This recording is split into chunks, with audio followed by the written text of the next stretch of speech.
गर्मी की छुट्टी एक अनोखा सफ़र। गर्मी की छुट्टी हर बच्चे के लिए खुशियों भरी होती है। स्कूल की घंटियां बंद हो जाती है, किताबों का बोझ हट जाता है और खेल कूद का समय आ जाता है। इस बार की गर्मी की छुट्टी भी कुछ ऐसी ही थी, लेकिन 12 साल की नेहा के लिए यह छुट्टी खास बन गई। नेहा एक चुलबुली और जिज्ञासु लड़की थी जो हर नई चीज़ को जानने और अनुभव करने की इच्छा रखती थी। दिल्ली की तपती गर्मी में जब रहना मुश्किल हो जाता, तब नेहा की मम्मी उसे हर साल दादी के गांव भेज देती थी। इस बार भी वही योजना थी। नेहा अपनी मम्मी के साथ स्टेशन पहुंची। ट्रेन की खिड़की से बाहर झांकते हुए वह हरी भरी धरती और खेतों को निहार रही थी। जैसे ही ट्रेन गांव के स्टेशन पर पहुंची, वहां दादी पहले से ही उसका इंतजार कर रही थी। गांव का स्वागत। गांव की मिट्टी में एक अलग ही सौंधी खुशबू थी। पेड़ पौधे से घिरे इस छोटे से गांव में हर तरफ हरियाली फैली हुई थी। नेहा जैसे ही दादी के घर पहुंची, वहां के खुले आंगन और घुर घुर करते गाय बछड़े देखकर उसकी खुशी का ठिकाना ना रहा। दादी ने उसे प्यार से गले लगाया और कहा, बिटिया, तुम्हारा स्वागत है इस बार फिर से हमारी इस छोटी सी दुनिया में। नेहा का कमरा गांव की सादगी में भी एक खास आरामदायक जगह था। खिड़की से बाहर देखो तो दूर दूर तक फैले खेत और नारियल के पेड़ दिखते थे। नेहा ने गांव की हर खूबसूरती को अपने दिल में बसा लिया। गांव की सैर। अगली सुबह नेहा जल्दी उठ गई। दादी ने उसे बताया कि आज वे पास के तालाब पर जाएंगे। नेहा ने अपनी चप्पलें पहनी और दादी का हाथ पकड़कर चल पड़ी।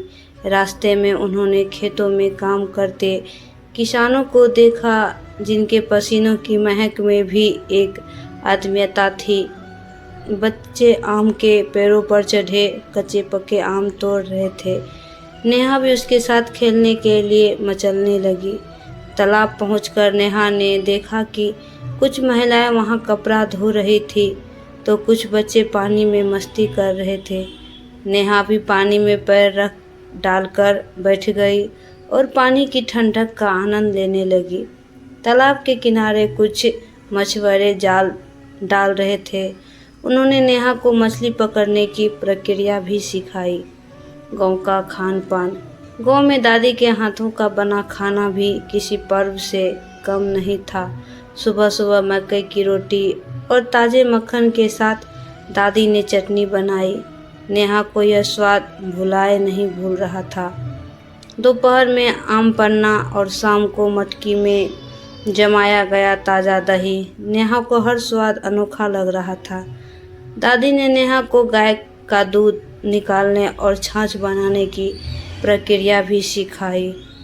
दोस्ती का नया रंग। गांव में नेहा की मुलाकात राधा और पूजा से हुई। दोनों उसकी उम्र की ही थी और बेहद मिलनसार थी भी। दोनों ने गांव के गलियों में खूब दौड़ भाग की, लुक्का छुपी खेली और पैरों के झूलों पर मस्ती की। एक दिन राधा ने बताया कि गांव में एक पुराना पीपल का पेड़ है, जिसके नीचे हर शाम गांव के बुजुर्ग कहानी सुनाते हैं। नेहा उत्सुकता से वहां पहुंची और दादी के साथ बैठ गई। उस दिन एक बुजुर्ग ने साहस और दोस्ती की कहानी सुनाई, जिसने नेहा के मन में गहरी छाप छोड़ी। नेहा ने गांव की लोक कथाएं भी सुनी, जिसमें नैतिक शिक्षा छिपी होती थी। जीवन का नया पाठ। गांव में रहकर नेहा ने सीखा कि कैसे गांव लोग हम कम संसाधनों में भी खुश रहते हैं। उसने देखा कि लोग आपस में मिलजुल कर काम करते हैं और हर त्योहार को मिलकर मनाते हैं। गांव की औरतें अपने घरों के बाहर बैठकर चटाइयाँ बुनती, बच्चे मिट्टी के खिलौने बनाते और किसान अपने खेतों में मेहनत करते। नेहा ने पहली बार देखा कि कैसे दूध दुहा जाता है और कैसे खेतों में काम किया जाता है। दादी ने उसे सिखाया कि प्रकृति से प्यार करना कितना ज़रूरी है। नेहा ने पेड़ों को पानी देना, बगीचे की देखभाल करना और पक्षियों को दाना डालना भी सीखा। गांव की परंपराएं। गांव में रहते हुए नेहा ने कई परंपराओं को भी देखा। एक दिन गांव में मेले का आयोजन हुआ। वहाँ लोक नृत्य, लोकगीत और विभिन्न खेलों का आयोजन था। नेहा ने अपनी सहेलियों के साथ झूला झूला और गुब्बारे खरीदे।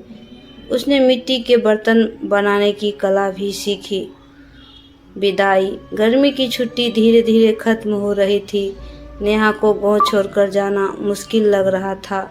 उसने दादी को गले लगाया और कहा, दादी मैं अगली छुट्टी में फिर आऊँगी। दादी ने उसकी माथे पर प्यार भरा चुम्बन दिया और कहा, बिटिया ये गांव हमेशा तेरा इंतज़ार करेगा। दिल्ली लौटते समय नेहा के मन में गांव की हर याद बसी हुई थी। उस बार की गर्मी की छुट्टी उसके लिए एक अनोखा सफ़र बन गई, जिसने उसे जीवन में सरल और सच्चे सुखों की पहचान कराई। उसने सीखा कि सादगी में ही असली खुशी